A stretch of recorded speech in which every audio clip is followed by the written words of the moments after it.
Agora sou eu. A gente não sabia que precisava de música, mas a gente precisa. Quanto mais música, melhor, não é verdade? Bom, meu nome é Giovana, para quem não me conhece. Para quem me conhece, continua sendo o mesmo. Eu acho que é a primeira, eu acho que é a primeira vez que eu prego aqui nessa igreja. Pregar não é uma coisa muito normal para mim, é de um pouco mais recente. Eu já cantei em várias igrejas, mas pregar em várias igrejas para mim é mais difícil, principalmente porque quando alguém te olha, você tá marcado. Se você é aquela dali, a pregadora, não sei o quê, quem canta não fica assim tão visual, mas quem prega, você está marcado porque você está levando a palavra de Deus, e isso é forte e isso é pesado. Mas para mim é um prazer estar aqui. E prazer também saber que é o aniversário dessa igreja, né? 49 anos não é para qualquer um, é uma vida, né? Quem tinha 10 anos quando a igreja começou, hoje tem 39. Era uma criança, hoje já está casado, já tem filho e etc. E, enfim, e eu fiquei feliz quando o Eren me chamou, porque eu não sabia que era o aniversário da igreja. A Feli me chamou faz muito tempo. E aí ele chegou ali na porta e falou assim, olha, sábado é aniversário da igreja. E eu já dei um pouco nervosa, né? Meu Deus, aniversário da igreja, vai lotar, vai ter mais gente. E é mais responsa. Mas também feliz, porque o sermão que eu escolhi, ele fala sobre igreja. E esse sermão vai servir para esse momento de festividade, de encontro que a gente está aqui, comemorando a existência e pedindo para que ela continue por muito mais tempo. Bom, o título desse sermão de hoje é Construindo Muralhas. Vocês sabem o que são muralhas? Esse nome é difícil de falar. Sabem? Muros altos e fortes, né? A gente sabe aí na história que existiam muralhas aí para construir em torno dos templos, o muro de Jericó, aquelas histórias que a gente escuta e a gente fica maravilhado quando a gente vê. Mas, naquela época, esses muros simbolizavam não só aquilo que é bonito, mas eles simbolizavam muito mais. Os muros, para aquele povo, para o povo de Israel e para os outros, eles simbolizavam que mostravam para os outros a sua força. Quando um povo passava e olhava, que via um muro, quanto mais alto, quanto mais bonito, maior era a sua força daquele povo. Esse povo aqui é poderoso, esse povo é forte. E essa era a marca do povo, as suas muralhas. Primeira coisa que as pessoas viam. E como o título sugere, a gente vai falar sobre a história de um homem conhecido, a história de Neemias. E vamos começar lá a abrir as Bíblias, que a gente vai... É o sermão que eu costumo pregar, né? É um sermão mais histórico. A gente entra na história e tira algumas lições para a nossa vida. Neemias, capítulo 1. Amém? Amém. Neemias, capítulo 1, e a gente vai ler os versículos 2, 3 e 4 nessa primeira parte. Vou ler aqui na minha versão, talvez seja um pouco diferente da de vocês, mas dá para a gente compreender e ficar mais claro também. Versículo 2. Hanani, um dos meus irmãos, chegou de Judá com um grupo de outros judeus. Então eu pedi notícias da cidade de Jerusalém e dos judeus que haviam voltado do cativeiro na Babilônia. Versículo 3. Eles me contaram que aqueles que não tinham morrido e haviam voltado para a província de Judá estavam passando por grandes dificuldades. Contaram também que os estrangeiros que moravam ali, por perto, os desprezavam. Disseram finalmente que as muralhas de Jerusalém ainda estavam caídas e que os portões que haviam sido queimados ainda não tinham sido consertados. Versículo 4. Quando ouvi isso, eu me sentei e chorei. Durante alguns dias, eu fiquei chorando e não comi nada. E fiz a Deus uma oração. A gente vai encerrar aí. Quando eu comecei a ler essa história, foi pelo ano bíblico, né? E aí foi seguindo Vou ler Neemias. Quando eu li esse segundo versículo, né? Eu pensei, rapaz, esse Neemias é um cara meio fofoqueiro, né?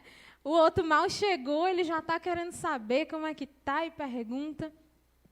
Às vezes a gente é assim, né? A gente é sedento, curioso por informação e a gente quer saber. Provavelmente, quando você chegar em casa, vai ter alguém que vai perguntar, e aí, como é que foi o culto, né? Aí você vai responder, foi uma meninazinha pregou lá, mais ou menos. Mas, enfim, geralmente a gente pergunta, e se alguém perguntar, a gente gosta de falar das coisas ruins. É ou não é verdade? Alguém pergunta, como foi o culto? Você fala assim, foi bom, teve uma pessoa que cantou. Estou falando no contexto de igreja, porque a gente vai falar de igreja hoje. Teve uma pessoa que cantou, ela cantou bem, mas a saia que aquela irmã estava, misericórdia. Aí já começa. Aí, eu não gostei da pregadora, não. Aí começa, aí a outra pessoa emenda, né? É verdade, esse Eric só convida gente ruim. Eu já falei para ele que ele devia convidar outras pessoas e não sei o quê. E assim a gente entra num ciclo, e ao invés de passar o sábado fazendo coisa boa, a gente passa o sábado, quando chega em casa no almoço, falando mal, falando coisas ruins do que aconteceu na igreja. É ou não é verdade? Tenham coragem para assumir que já aconteceu isso aí com vocês. Comigo já, eu admito. A gente começa a falar de coisa ruim porque a gente gosta. Uma pessoa chega a falar uma coisa boa, a gente até abusa, Maria. Mas coisa ruim dá uma vontade de fofocar, e de falar e de criticar. E aí eu fiquei pensando, não, agora Neemias vai dizer provavelmente alguma coisa nesse sentido, né? Alguém falou para ele que estava bem ruim lá a situação em Jerusalém, e ele vai dizer assim, mas por que ainda não consertaram? Por que ainda não edificaram aqueles muros? Por que não fizeram isso e aquilo? Mas sabe o que Neemias faz? Versículo 4 que a gente leu. Quando ouvi isso, eu me sentei e chorei. Essa foi a diferença. E é a partir daí que começa a mudança na igreja. Quando você se senta e chora, é sinal de que você se importa.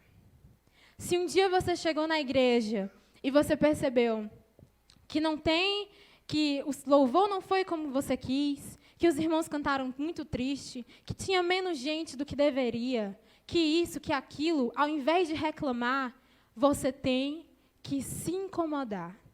Você tem que se sentir triste, porque a gente fica triste. Não é criticar fulano A, fulano B, que faltou isso, faltou aquilo. Aquilo tem que lhe incomodar, porque você faz parte dessa igreja. Amém? Você faz parte, nós somos a igreja. Se isso não está funcionando, é eu que não estou funcionando. Se aquilo não está funcionando, se alguém não cantou, se a igreja está cantando triste, sou eu que estou cantando triste. É simples. A mudança começa a partir daí. Neemias mostrou o primeiro ponto que eu gostaria de ressaltar com vocês, que começa a transformação e a construção das muralhas dessa igreja.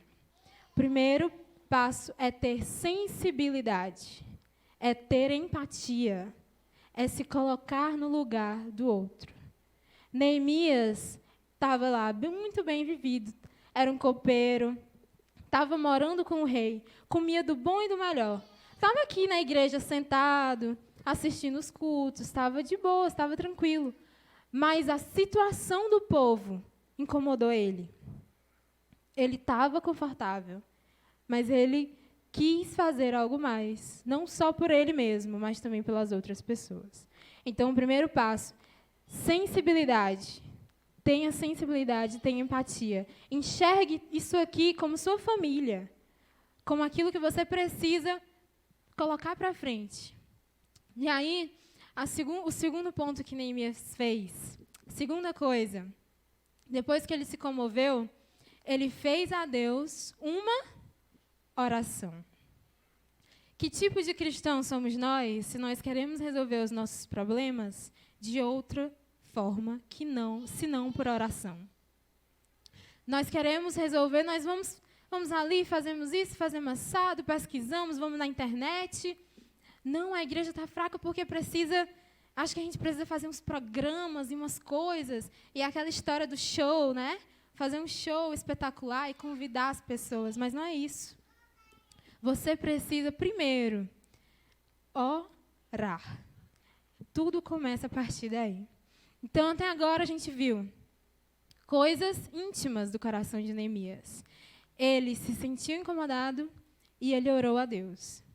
E aí, Deus, a história vai contando, ele ora, e depois de 4 meses, aparece a oportunidade para Neemias. Nos versículos 4, 5 e 6, do capítulo 2. Neemias, capítulo 2, versículos 4, 5 e 6.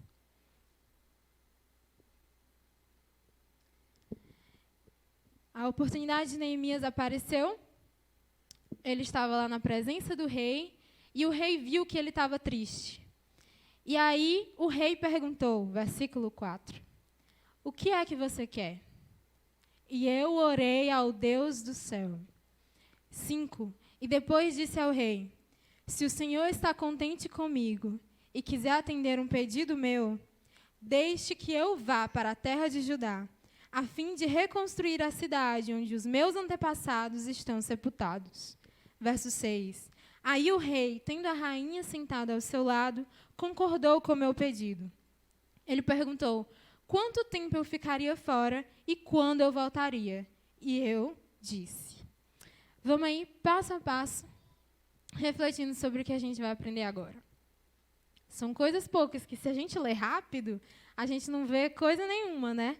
Mas se a gente parar para meditar, a gente encontra lições para a nossa vida. A primeira delas é que quando o rei perguntou, para Neemias quanto tempo ele ficaria fora, Neemias o quê? Respondeu. E eu fiquei pensando, que cara que sabia o que ele queria. Ele sabia que ele precisava ir lá ajudar, e ele sabia exatamente quanto tempo isso ia levar. E por que ele sabia? Porque ele antes havia orado. Ele já tinha falado com Deus, e Deus mostrou para Neemias um plano. E a segunda lição, mais importante, é que quando Neemias falou para o rei, ele disse, olha, o senhor sabe da situação de Judá. O senhor sabe que aquela igreja está precisando ser reavivada. Está precisando de força, de mais jovens, de mais gente e tudo. E eu queria que o Senhor enviasse, assim, uns jovens para lá, daqui. Tem como o Senhor fazer isso? Foi isso que Neemias falou? Ele disse assim, rei, pega aí uns 5 melhores que o Senhor tem e leva para lá para ajudar a reconstruir. Foi isso que ele falou? Não. Ele disse, peço permissão, o Senhor tem visto o que eu tenho feito. Se o Senhor se agrada de mim, eu te peço para que eu vá. Eu. Quem era Neemias? Qual era a profissão dele? O copeiro do rei. Nessa época, o copeiro tinha uma grande importância. E o rei precisava ali dele para provar se tinha veneno, se não tinha na bebida dele, etc. Mas o rei viu que o Neemias se importava tanto com aquilo, ele estava tão triste, que o rei olhou para aquele Neemias e ele falando, eu quero que me mande, eu quero ir. Quantas vezes a gente não olha para nós mesmos e a gente fala assim, eu sou só isso, eu só sei fazer isso, eu não sei cantar, eu não sei pregar, eu não sei dar estudo bíblico. Pronto, acabou os cargos da igreja, só tem esses 3. Acabou a missão. Se eu não sei cantar, não sei pregar, não sei dar estudo, não vou fazer mais nada. É isso? É assim? Não. Neemias era o copeiro. A experiência que ele tinha com construção, 0. Ele não era pedreiro, ele tinha passado a vida dele no bem e bom. Não era mexendo em massa, em fazendo cimento e etc. De onde que ele sabia construir alguma coisa? Mas ele sabia que ele precisava ir. Nós também sabemos que a gente precisa fazer alguma coisa. Mas, às vezes, nós nos prendemos por causa dessa questão de não sei fazer, não sei. Mas a gente, com a ajuda de Deus, a gente consegue. E a oportunidade vai aparecer. A oportunidade apareceu para Neemias. Naquele momento ele viu, é agora que eu vou falar com o rei. A gente deixa muitas oportunidades passarem. Essa semana eu fiquei um pouco chateada comigo mesma, porque o meu professor ia dar aula numa sexta-feira, né? E aí a gente falou, professor, a gente não vai poder assistir a aula, porque nós somos adventistas do sétimo dia, a gente adora o Senhor no sábado. E aí, beleza, ele ficou sabendo disso. E durante a prova lá, na videochamada, porque ele perturba a gente enquanto a gente está fazendo prova. Acho incrível, eu gosto muito dele. Mas, enfim, ele pegou, eu gosto mesmo, não estou sendo irônica, não.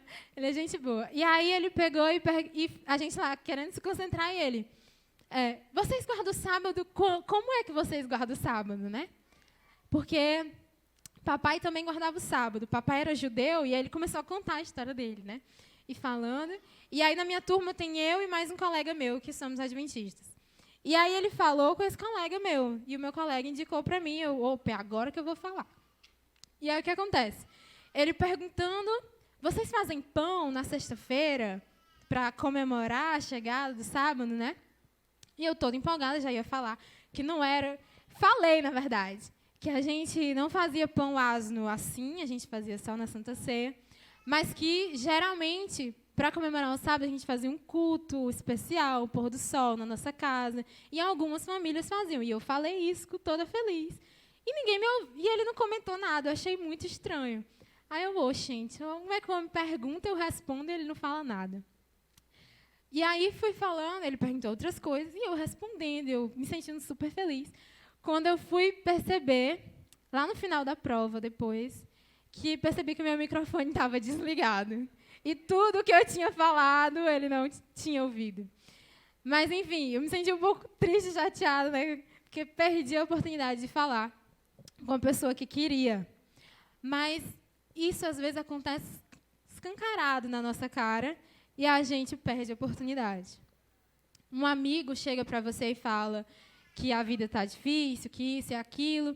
E você, ao invés de dar uma mensagem de incentivo, um texto bíblico, você pega e joga, tá difícil mesmo. Aqui em casa tem umas 300 contas para pagar, não sei o quê, e começa a jogar a pessoa mais para baixo ainda. Mas, enfim, Neemias sabia que ele precisava. Sabia que ele era o cara que precisava ir. Nós também precisamos não deixar passar a oportunidade. A partir de hoje... que você diga, eu vou, eu quero ir, eu preciso ir. Seja para fazer o que for. E em seguida a gente vai falar um pouco mais sobre esse ponto. Mas aí no versículo, enfim, sobre o planejamento de Neemias, que a gente falou, né? Ele sabia exatamente quanto tempo ia levar, e ele falou para o rei, olha, eu vou levar esse tempo aqui, disse para ele, e o rei concordou. E ele também chegou para ele e disse... nos versículos seguintes, eu também vou precisar de cartas, vou precisar de madeira, e vou precisar de tudo isso. Isso demonstra para a gente que a obra de Deus é feita com planejamento. Não é assim, deu à torta e à direita, assim, enlouqueci, pronto, fiz isso. Muitas das vezes a gente deixa as coisas para a última hora. A gente quer fazer do nosso jeito, a gente ensaia a música um dia antes de cantar. Mas as coisas para Deus têm que ser feitas de forma diferente. Elas devem ser planejadas. E no versículo 12, vamos lá ler. Versículo 12 do capítulo 2. Quando Neemias chegou à cidade, a primeira coisa que ele faz é isso. Capítulo 2, 12. Não contei a ninguém o que pensava fazer pela cidade, de acordo com o que Deus havia posto no meu coração. Eu me levantei no meio da noite e saí junto com alguns dos meus companheiros. Só levei um animal, o jumento que eu montava. Era noite quando eu saí da cidade, pelo portão, versículo 13, do vale no oeste, e eu fui para o sul, passando pela fonte do dragão até o portão do lixo. Conforme eu andava, eu ia examinando as muralhas da cidade que haviam sido derrubadas e os portões que haviam sido destruídos pelo fogo. Por que é importante a gente ler esse versículo? Porque a primeira coisa que Neemias fez quando ele chegou, a gente também precisa aplicar na nossa vida. Neemias parou e fez uma passeata, assim, uma vistoria pela cidade. Ele foi andando, andando em volta, passou por todos os cantos para enxergar onde havia problemas. Onde era que estava mais quebrado, onde era que precisava mais daquilo ou mais disso. E aí a nossa lição é: conheça as suas fraquezas. Muitas vezes a gente peca porque a gente não se conhece. A gente não sabe até onde a gente vai, até onde o fulano vai. Eu quero que fulano faça isso, quero que fulano faça aquilo, fulano devia fazer, fulano devia pregar. Mas muitas das vezes o fulano não consegue, essa é uma fraqueza dele, ele tem medo de falar em público ou outras coisas. E às vezes, e as nossas próprias, a gente peca por não se conhecer. Neemias sabia disso, ele sabia que ele precisava olhar e saber onde era que estava faltando. Na nossa igreja, nós temos diferentes cargos, diferentes oportunidades de você atuar. E não só aquelas mais visíveis, né? Tem cargos e coisas que você pode fazer sem precisar estar aqui na frente. Mas, ainda assim, existe uma oportunidade. E Neemias sabia disso.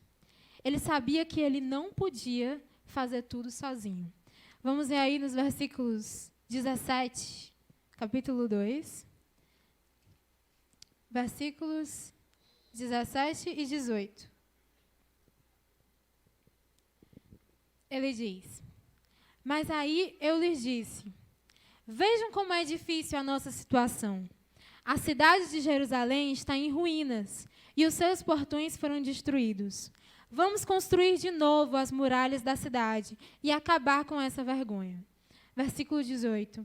Então contei a eles como Deus havia me abençoado e me ajudado.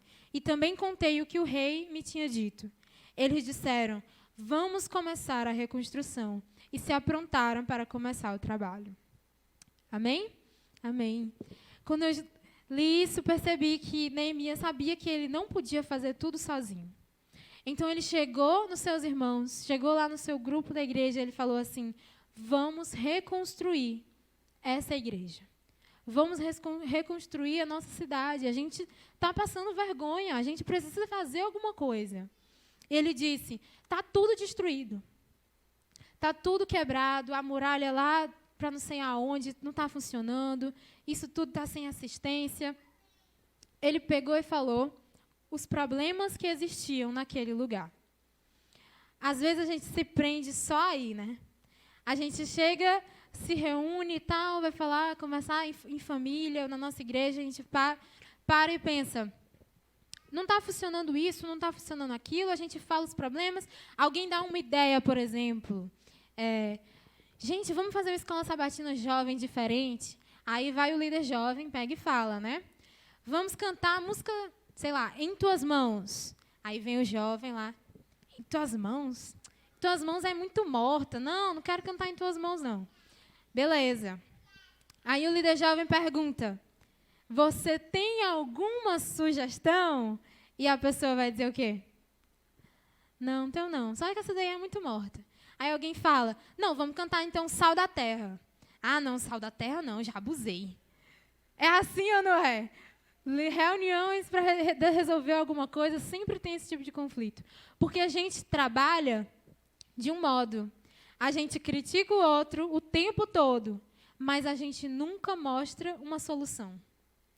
Neemias chegou e falou assim: olha, a gente está com esses problemas aqui, está tudo destruído, já estou aqui com orçamento, a gente vai precisar disso.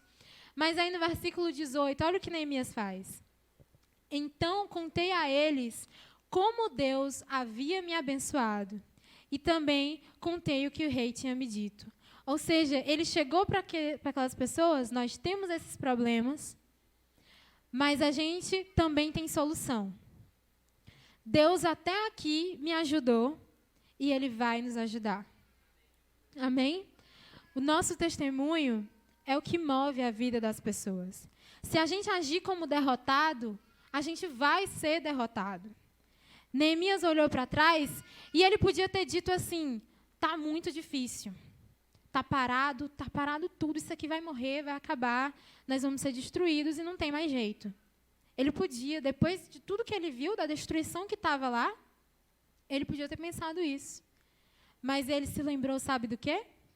Das bênçãos que haviam vindo antes. Quantas vezes a gente não para e olha para a nossa vida e fala, eu não tenho emprego, eu não tenho dinheiro, está faltando isso, eu queria tanto ter um celular melhor, eu queria tanto ter uma casa melhor, eu queria ter um emprego melhor. Tá. E a gente pega e chega, joga para Deus, Senhor, por que o Senhor não me deu isso? Por que o Senhor não me deu aquilo? Minha vida é ruim, a do fulano é melhor, e eu faço muito mais coisa do que fulano. Mas a gente se esquece de todas as coisas que Deus já fez por nós. Eu estou no processo de orar por algumas pessoas que estão doentes, e teve uma coisa que Deus colocou no meu coração ultimamente. Foi que todas as vezes eu oro, né? Eu falo, Senhor, eu queria muito que o Senhor desse a cura para essa pessoa. É o meu desejo. É que a pessoa se cure, saia pulando, e pinotando, e feliz, e contando o testemunho dela. Mas sabe o que eu percebi? Que enquanto eu oro, para que essa bênção aconteça no futuro, essa pessoa por quem eu estou orando, continua viva até hoje. E mesmo ela estando doente, ela está lá. E eu tenho a oportunidade de estar convivendo com essa pessoa, de estar conversando com ela. E ainda que a cura não tenha chegado, Deus colocou no meu coração de tipo, olha, se lembra também de agradecer que ela está viva hoje. Ela está viva, ela ficou viva ontem também, antes de ontem, ficou tudo bem, ficou tudo certo. Às vezes a gente só espera as coisas do jeito que é, do nosso jeito. A solução própria, mágica, perfeita. E a gente esquece de agradecer por tudo que aquilo que Deus já fez na nossa vida. Se você hoje está difícil pagar as contas, lembre que hoje, mesmo com um orçamento apertado, você comeu. Você conseguiu comprar o que precisava. Mesmo que você não tenha conseguido comprar o seu carro, está dando certo você ir para sempre que você vai para a igreja, para algum lugar, parece uma carona, parece uma coisa assim, milagrosamente. Deus até aqui tem nos ajudado. Amém? Foi isso que Neemias mostrou para aquele povo. Se você parar e ver que a situação dessa igreja e achar que está muito ruim, que está muito difícil, lembre que foram o quê? 49 anos essa igreja de pé. E não é agora que ela vai cair. Amém? Deus pode, Ele pode todas as coisas e Ele vai continuar nos ajudando. E aí, depois de Neemias motivar o povo começou o quê? A construir. Começou a trabalhar, e foram cada um ajudando e ajudando. E aí no capítulo 3 de Neemias, se você olhar o capítulo 3, a gente não vai ler, mas o capítulo 3, simplesmente, a Bíblia conta todos os nomes das pessoas que ajudaram. No versículo 2 aí fala, os homens de Jericó construíram o trecho seguinte. Zacur, filho de Irim, construiu o trecho seguinte. O grupo de famílias de não sei de onde construiu o outro trecho. E aí a Bíblia vai contando, nome por nome, de quem trabalhou. Porque eu olhei e pensei, a gente acha chato, né? Por que coloca esse tanto de nome esquisito na Bíblia? Para que precisa? Qual é a função disso aqui? Para mim fez sentido olhar e ver que Deus registra desde as grandes atitudes até as pequenas. Um pequeno trecho que o fulano de tal fez, filho de não sei lá quem, que ninguém nem conhecia, está aí anotado na Bíblia.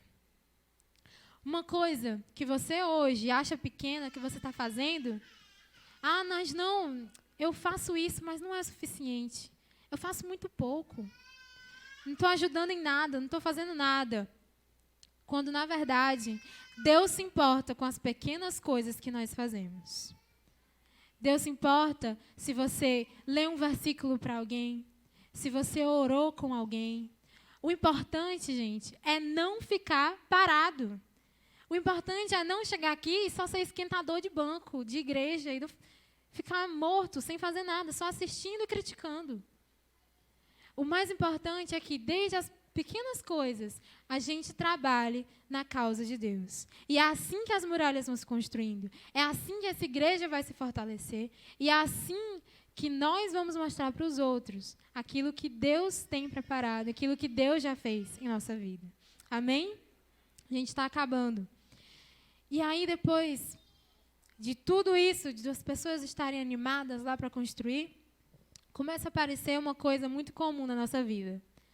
Problemas. Gente para criticar de novo. Se antes era o pessoal do próprio povo que estava criticando, agora começa a aparecer gente de fora. Apocalipse, ó. Neemias capítulo 4, verso 2. Neemias capítulo 4, versículo 2. Diante dos seus companheiros e do exército dos samaritanos, ele disse, um outro rei lá, o que é que esses judeus miseráveis estão fazendo? Será que eles pretendem reconstruir a cidade? Será que eles pensam que oferecendo sacrifícios poderão acabar o trabalho em um dia? Será que dos montões de entulho e das pedras que foram queimadas, eles podem tirar pedras para a construção? Começou a chegar gente de fora e apontar o dedo e olhar para a igreja e falar assim, o que eles pensam que eles estão fazendo? O que eles acham que eles vão conseguir com isso aí? Cantando, orando mais, levando livrinho. Isso aqui o povo pega e joga fora. Ninguém vai ler isso. Ninguém vai ler esse folheto, ninguém vai se importar com o que você está fazendo, não. E aí começam a aparecer mais e mais gente para criticar a obra. Acontece ou não acontece? Demais. O tempo todo. Mas olha o que Neemias traz como solução para o seu povo. Verso 16 e 17. Daí em diante, metade dos homens trabalhava, enquanto os outros ficavam de guarda, armados com lanças, escudos, arcos e flechas e armaduras. E as autoridades deram todo o seu apoio às pessoas que estavam reconstruindo a muralha. Cada pessoa carregava materiais de construção numa das mãos e na outra segurava uma arma. Pergunto a vocês, igreja, o que é a arma do cristão? O que é? A Bíblia, a palavra de Deus. A gente pode até fazer um paralelo lá com Efésios 6, fala lá sobre as armaduras de Deus, o capacete da salvação, a fé é o escudo, e a palavra de Deus é o quê? A espada. A nossa proteção é a palavra de Deus. Quando vierem os outros e quiserem destruir essa fé, e quiserem questionar, por que você guarda o sábado? Por que você faz isso? Por que você faz aquilo? Você tem que estar armado. É uma das mãos fazendo o quê? Trabalhando e a outra segurando uma arma. Por quê? Porque não adianta só estar trabalhando aqui na obra, estar cantando, estar louvando, estar entregando, estar dando estudo bíblico, se você não tiver firme na palavra de Deus. Nós temos momentos em que a gente é questionado. Diariamente, né?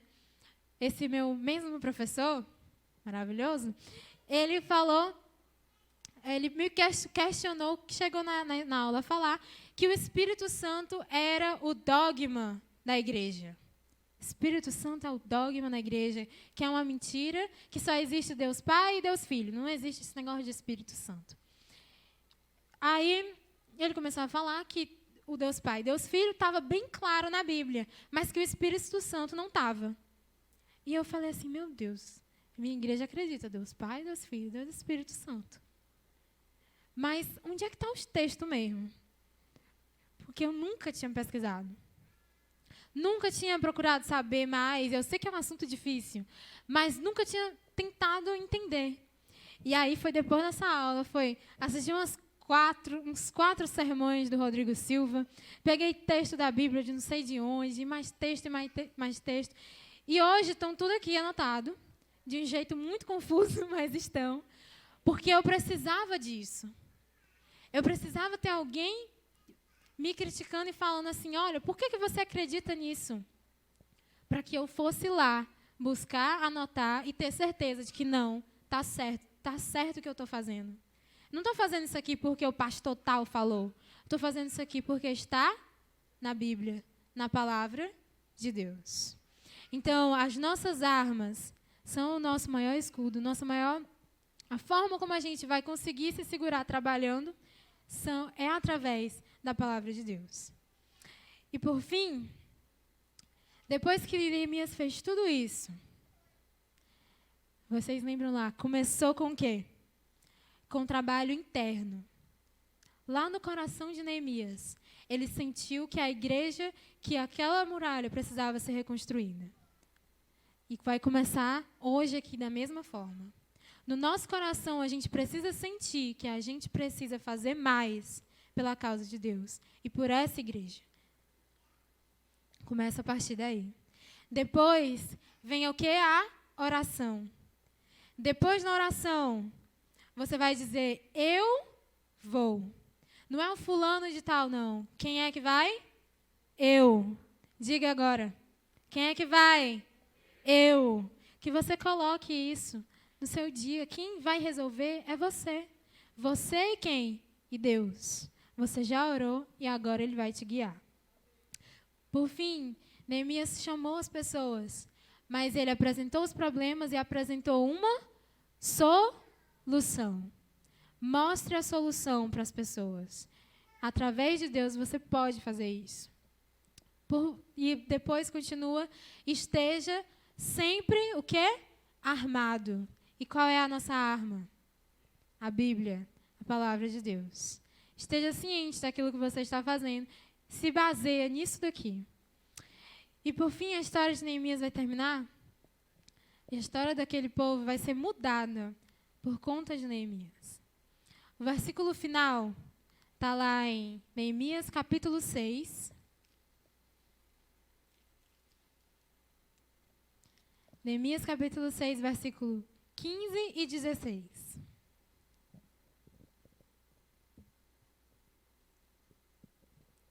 Amém? Diz o seguinte: as muralhas foram terminadas no dia 25 do mês de Elul, depois de 52 dias de trabalho. Então os nossos inimigos das nações vizinhas souberam disso e ficaram desmoralizados, porque todos ficaram sabendo que o trabalho havia sido feito com a ajuda do nosso Deus. Amém? Amém. Essa igreja vai se reconstruir. A nossa vida vai se reconstruir. E isso é para deixar claro nosso testemunho de que tudo aquilo que nós fizemos não vai ser feito por nós mesmos, mas com a ajuda de quem? De Deus. Vocês viram aí que o trabalho foi de 50, quantos dias? 52 dias. Não foi do dia para a noite. Não foi assim, orei, pronto, subiu as muralhas, acabou. Vou para casa descansar. Foram 52 dias de trabalho. A luta da vida cristã é diária. É todos os dias. Segurando a arma na mão e seguindo em frente. Então, esse é o meu desejo para essa igreja. Que possa ter ficado claro, não muito confuso, porque eu falo muito. Mas que vocês cheguem em casa, meditem e relembrem essa história. Sempre que vocês sentirem que está difícil, que está puxado, que você precisa de mais ajuda, que você sinta que você precisa fazer. E Deus vai estar com você. Amém? Vamos colocar. Eu vou cantar, pera. A música que eu vou cantar hoje fala justamente sobre isso. De que por mais que a gente pense que está difícil, que nós temos problemas, que a gente escolha hoje adorar o nosso Deus. Esse é o meu desejo. Amém.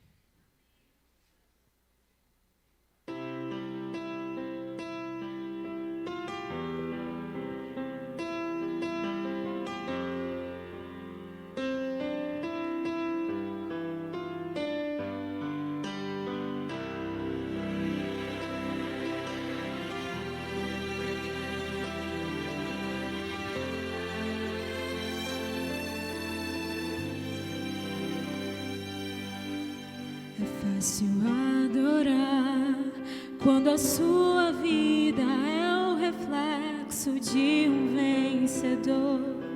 Quando o público aplaude emocionado seu louvor, quando tem nas mãos tudo que sonhou. É simples se entregar quando o vale da escuridão não aflige o seu lar, quando a lágrima não escurece a luz do seu olhar, quando todos sempre querem te abraçar. Hoje quero adorar, não importa a situação, me entrego por inteiro em tuas mãos. Hoje vem me transformar pela humilde oração. Te peço tua paz e teu perdão.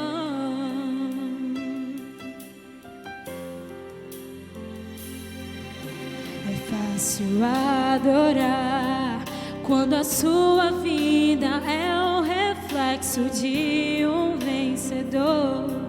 Quando o público aplaude emocionado seu louvor, quando tem nas mãos tudo que sonhou. É simples se entregar quando o vale da escuridão não aflige o seu lar, quando a lágrima não escurece a luz do seu olhar, quando todos sempre querem te abraçar. Hoje quero adorar, não importa a situação, me entrego por inteiro em tuas mãos.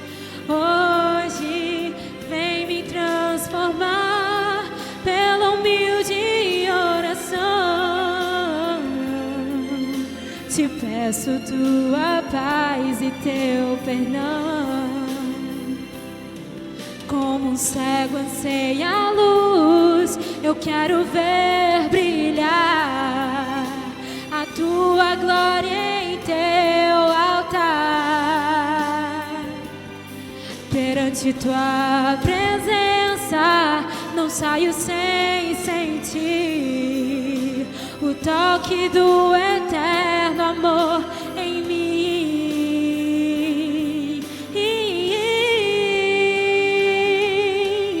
Hoje quero adorar, não importa a situação.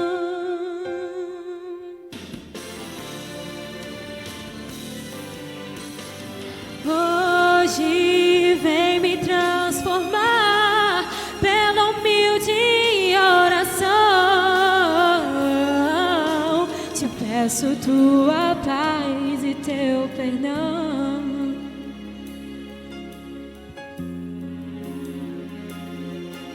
Te peço tua paz e teu perdão. Amém. Vamos colocar em pé?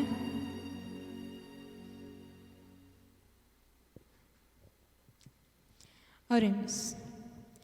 Senhor nosso Deus, nós te agradecemos porque hoje nós aprendemos muitas coisas.